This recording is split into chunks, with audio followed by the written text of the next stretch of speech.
Okay, so for anyone who's ever, felt trapped by deadlines or just confused by grades that seem kind of random, imagine something totally different. A learning system built really to empower you, not just grade you. Today, we're going to do a deep dive into an educational philosophy that honestly turns a lot of traditional ideas about learning and assessment completely on their head. How we learn, how we get assessed, how we prepare for what's Right. next. It's a pretty radical rethinking. And we'll be digging into a few key things here. There's this framework, often called the Culhane grading system. Some really interesting ideas from videos about flexible deadlines, platforms like Perusal that change collaboration, and even some classic management theories. Theory X, Y, and Z, yeah. They fit surprisingly well. Exactly.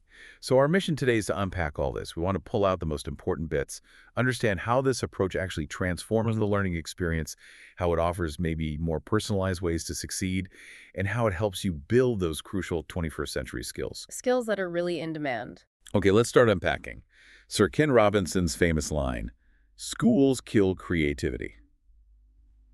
That hits hard, right? It's Yeah, such a strong critique. it really is. This whole idea that our education system is basically running on an old industrial factory model. Hmm. You know, treating students in batches by age. Like their date of manufacture is the key thing, yeah. Right. And it ends up focusing so much on obedience, discipline, Yeah. bells ringing like factory shifts. And being judged on loyalty, getting the right answers, competing on that bell curve. It really can feel like a conveyor belt sometimes, not actual learning. And that critique, it really sets the stage for thinking differently. This approach we're looking at, it's aiming to shift away from that, well, frankly, dystopian factory future towards something more like a self-perpetuating utopia in education. It's asking, what if we fundamentally redesigned how students experience learning?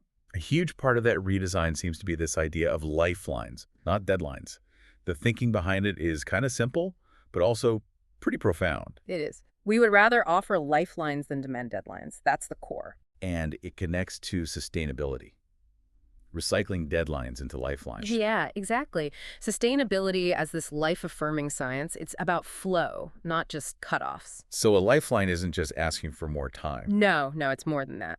Here, a lifeline connects you and your work to everyone else. It builds this peer-to-peer nexus network. Okay. So instead of the old many-to-one, everyone just submitting to the teacher, it becomes many-to-many, networked instruction. I see. And that fosters a real dialectic, Yeah. a genuine conversation, exploring ideas together, like a continuous great conversation among all the learners. That sounds amazing in theory, but, the practical side. Yeah.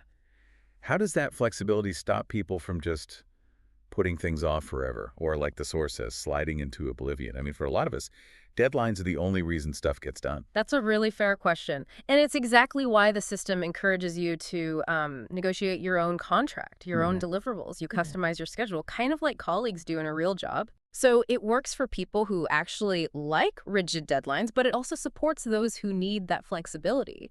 The aim is building real autonomy, making sure you're consistently making progress, not just hitting some arbitrary wall.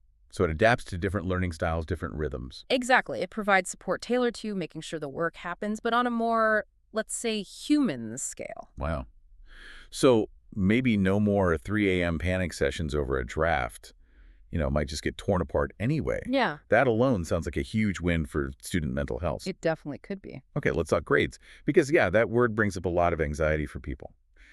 How does this philosophy handle something so fundamental, assigning grades, these numbers that cause so much stress? Well, the first shift is reframing grading as valuation, trying to make it feel different. Evaluation, okay. It's designed as a gamified system, something that feels hopefully fairer, moving away from that competitive, judgmental, often kind of arbitrary grading that, yeah, can be pretty traumatizing. Gamified, like how? The main idea is to make valuation feel less like a judgment and more like, well, a game. Think of an airline rewards card. Yeah. You collect points for doing different things, engaging in class, maybe service learning, helping someone out, answering a survey, all sorts of activities. These points get banked all semester. Then at the end, you trade them in for your grade. Like, say, 320 points gets you an A. I get it. And crucially, the points never expire until the semester is actually over. So it's about that consistent accumulation of value, Yeah. not just passing these high-stakes tests or assignments. That really shifts how you see your effort, doesn't it? Absolutely. It sounds like a credit card for learning, which makes sense because I read the system also connects learning to work using a 40-hour work week analogy. Exactly right. If you're a full-time student, maybe 4 or 3 credit courses, the system sort of expects you'd put in roughly 40 hours a week total, aiming for about 10 hours per class per week for that A-level performance. Okay, 10 hours a week per class. And the system translates that into points, like a minimum living wage of 2 points for every hour you invest meaningfully. 2 points an hour. Yeah. So attend class, pay attention for 3 hours, that's 6 points. Read and take good notes 4 hours, 8 points. Create something for 3 hours, another 6 points. Adds up. Right, so that's 20 points for 10 hours of solid work that week. Do that consistently for 16 weeks, you hit the 320 for an A. You're basically earning a wage for your learning effort. And that works even if you're not full-time. Yes, it scales. Plus, it acts as a safety net. If you consistently earn just 10 points a week, that gets you 160 points, enough to pass. It recognizes that life happens, challenges come up. That's really powerful. You actually get paid for your time and effort. Yeah. It rewards real engagement, not just showing up passively. But it also says that just logging hours isn't the fastest way to get points. Correct. While hours count, the most, let's say, expedient way is through productivity. It's captured in this core idea. Every time you make a point, you make a point. Make a point, get a point. What does that mean exactly? It means you earn 1 credit point for every rhetorical point you make. Basically, a well-structured paragraph that makes a clear argument or observation, usually about 100 to 200 words. So like 3 to 5 sentences supporting one main idea. Pretty much. It rewards clear communication, critical thinking, not just hitting a word count. A 1,000-word essay might still be 10 points if it makes 10 clear points. But the idea is you can earn points faster through sharp, focused writing than just by clocking hours. It's a bit like the gig economy. You perform, you deliver value, you get paid. That gig economy idea is interesting, but couldn't it push students to just churn out paragraphs to get points?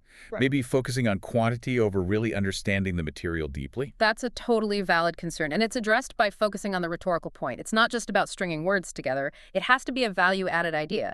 The system encourages moving beyond, just grunt work. It wants you to produce value-added products by, and this is key, bringing yourself into the study. Bringing yourself in. By relating the material to your own life, your experiences, your insights. It's not just about volume, it's about your unique contribution and expressing it clearly. Okay, that makes sense. It's about the quality of the point, not just the paragraph itself. So how does this all look day to day? What are you actually doing to earn these points? Especially if maybe you don't think of yourself as traditionally creative in school? Good question. The system highlights 2 main kinds of activities. Okay. First, there are relational summaries. These usually account for about 10 points a week. Think of them as fail-safe guide maps. Guide maps. Yeah. You summarize lectures, readings, whatever material you're engaging with, but the crucial part is relating it critically to your life, your interests, experiences, goals, thoughts. It's personal. Very. And there's often a rule of 3s suggested. Cite maybe 3 key points from the source, include 3 relevant quotes, and interact with comments from 3 other students. Okay, relational summaries, 10 points. What's the other part? The other 10 points generally come from creative projects. Ah, the creative part. Exactly. You use that relational summary as a starting point, like a springboard or launching pad, to build something new. Like what? Honestly, almost anything. A presentation, PowerPoint, Prezi, whatever. A video, a public blog post, animation, a song, a poem, rap, short story, even a research paper or a lesson plan, or, hey, a sculpture. The instruction is basically, use your imagination, that's what makes you human. Wow, that's broad. It is. And what's really compelling is how it shifts away from just finding the right answers. This system really embraces the idea that to err is human. It rewards the effort, the process, not just some mythical perfection. So mistakes are okay. More than okay, they're part of learning. It actively encourages sharing works in progress. The philosophy is that the job is never finished, but always dynamic and improving. That must take a lot of pressure off. It aims to remove that fear factor, that performance anxiety that can just paralyze students in more traditional setups. It's about the journey, the iteration, not just one big final thing. And it encourages taking learning outside the class too, right? It's not something about points for social media. And other skills. Absolutely. Collaboration on those creative projects is highly encouraged. And yes, there are incentives for engaging beyond the course walls. They mention royalty points for sharing work on social media, getting discussion going there, and points for building new skills within your projects. Like what kind of skills? Adding images, graphics, text elements, transitions, special effects, animation in a video or presentation. Even small things get recognized, like a quarter point for each element. So it values digital literacy, design skills, stuff you actually use. Exactly. It broadens the definition of valuable learning way beyond just writing essays. It's about recognizing all the ways you contribute and grow. Yeah, no more 3 a.m. perfection panic. That sounds amazing. It really pushes you to expand your box, doesn't it? Yeah. Go beyond the usual assignments, build skills that are actually marketable, and connect with the material in ways that mean something to you. That's the goal. To reignite that intrinsic motivation, the actual joy of learning and creating, instead of feeling, paralyzed by fears and confusion. Okay, speaking of expanding your box, what about the tools? What helps make this collaborative, ongoing learning happen? Let's talk about Perusal. It's described as a game changer. Perusal really can be, yeah. It's essentially a digital library built for social annotation, social learning. Social annotation. Yeah, imagine you're in the library, but online with your classmates. You can all read the same text, peruse the stacks, so to speak, highlight things, take notes, and have a conversation right there on the page in real time. Okay, that's cool for text, but what about other stuff? That's where Perusal gets really powerful. Its big, unique feature is handling multimedia. You can share and annotate video content just like text. Videos, too. How does that work? You can timestamp specific moments in a lecture or presentation video, highlight the visual, add a note linked right to that point or quote. It brings lectures fully into this social annotation revolution. It really becomes like social media for academics. You can see who's online, upvote helpful comments, follow discussion threads. It helps combat that feeling of isolation you sometimes get in online courses. And there's this master course idea, too. That sounds different. Oh, that's groundbreaking. Unlike your typical LMS like Canvas or Blackboard, where your course materials vanish after the semester. Right, gone forever. This system uses what they call an enduring masterclass in Perusal. So you get access to all the readings and videos from every Culhane class ever taught. Seriously. Yep. Plus tons of extra material. And you keep that access for life. It turns the course from a temporary thing into this lifelong, growing resource.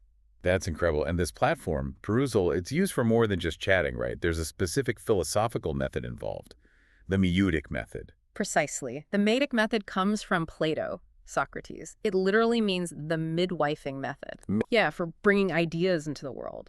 It's about constructing new knowledge, new positions. It's different from Socrates' other method, the elenchus, which was more about proving someone wrong. Okay. Maieutic's is about helping you develop the skills and tools to build your own positions and critically understand their strengths and weaknesses, using skepticism constructively to improve your own thinking. So it's building up, not tearing down. Ideally, yes. Now, it's worth noting, the source comes out that many instructors kind of misuse platforms like Perusal. How so? They just use it as a big brother tool, tracking time spent in active reading, counting comments, basically reducing their own workload by automating surveillance, which really reinforces that old authoritarian command and control approach. That's very Theory X management. Ah, okay. So what's the alternative? The Jedi Knight use? Yeah. The Jedi Knight use, as they call it. That's using Perusal to encourage constant questioning, heuristic debate learning through discovery and problem solving, making it a genuine platform for that great conversation we talked about, trying to keep it unbroken across generations of learners. So less about ticking boxes. Way less. You're actually encouraged to kind of ignore the assignments tab and just spend time exploring the virtual library, choosing what engages you, what you want to discuss. So imagine that. A learning space where what you contribute lasts, where you can have these deep ongoing talks and the tech is there to support your journey, not dictate it. That really does sound like a more democratic way to use something like the Socratic method. That's the vision, yeah. Fostering continuous growth and genuine engagement. This whole system, it feels like it's built on some really specific ideas about what motivates people, how they work best, which brings us back to those management theories you mentioned earlier. McGregor's Theory X and Theory Y seem super relevant. Theory X, right, that's the old view. People hate work, avoid responsibility, aren't creative, need control. Very much that factory model school. Exactly. Motivation is just basic needs, security. But Theory Y flips that. It assumes work can be natural, like play. People can be self-directed, creative, seek responsibility, and they're driven by higher needs, like self-fulfillment. Which clearly aligns with this whole innovative system we're discussing. But you said it goes a step further, incorporating Ochi's Theory Z. Tell us about that. Right, Theory Z is really interesting. It became popular back in the 80s during the Asian economic boom, and it blends Eastern and Western management ideas. It puts a big emphasis on things like a strong company, or in this case, class philosophy and culture, long-term development for everyone involved, making decisions by consensus, Okay. developing employees or students as generalists, not just narrow specialists, and, crucially, a real concern for the happiness and well-being of the people involved. So applying Theory Z in class isn't just about what you learn, but how. Precisely. It's about imparting and internalizing profound knowledge, especially around sustainability in this context, but doing it through collaborative long-term learning, not just short-term tasks. It's about building a shared learning culture. Can you give a specific example? How would that Theory Z culture feel different day to day? Well, beyond the collaboration and flexible deadlines we talked about, it shows up in how you're encouraged to become a generalist learner, connecting ideas across different fields, not just staying in your lane. Right. And it's also there in the focus on building a shared class philosophy, where students genuinely have input into how things run. They're not just passive recipients of rules. It fosters that collective ownership, that shared well-being. And this whole philosophy, this trust in the learner, it must drastically change how things like midterms and finals are handled, those big stressful milestones. Oh, completely. The system basically asks, what about the midterm? What about the final? And the answer is, well, they're just points in time. The middle of the term, the end of the term. They're rituals, maybe milestones, but their significance. That's decided by you, collectively or individually. You decide. Yeah. The thinking is, wouldn't it be totally contradictory, after emphasizing autonomy and flexibility, to suddenly demand everyone do the same high-stakes thing at some arbitrary time they didn't ask for? That makes sense. It would undermine the whole Theory YZ approach. Exactly. It's about empowering you to use your freedom, your creativity, which, let's face it, is what the 21st century job market needs, right? Critical thinking, problem solving, not just cramming for a test. You really get to shape your own structure, set your schedule, figure out how you want to show what you've learned. It sounds like the goal is totally removing that anxiety and fear intimidation through threats of failure that plagues traditional systems. That's the idea, to foster learners who are self-motivated, self-disciplined, because they feel safe enough to develop those skills. They're being supported, not just constantly judged. Okay, so wrapping up this deep dive, we've looked at an educational system that really does challenge the norms, moving away from that rigid, often fear-driven factory model. Towards something much more flexible, gamified, deeply collaborative. Right.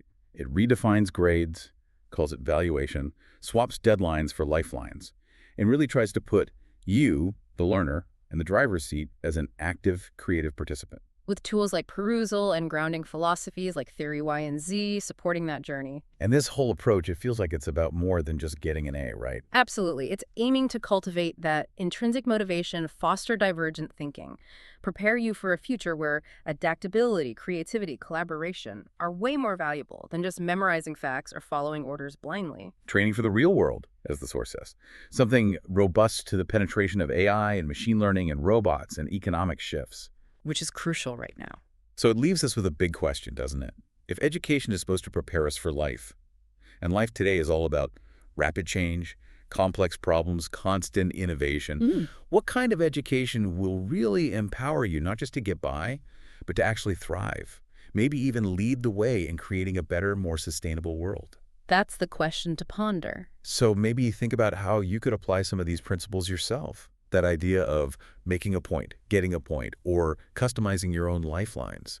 Even just sharing works in progress more openly in your own learning, your work, your projects. What courage to create, as Rollo may put it, might you find if you embraced an approach that truly values your unique voice, your contribution? Something to think about.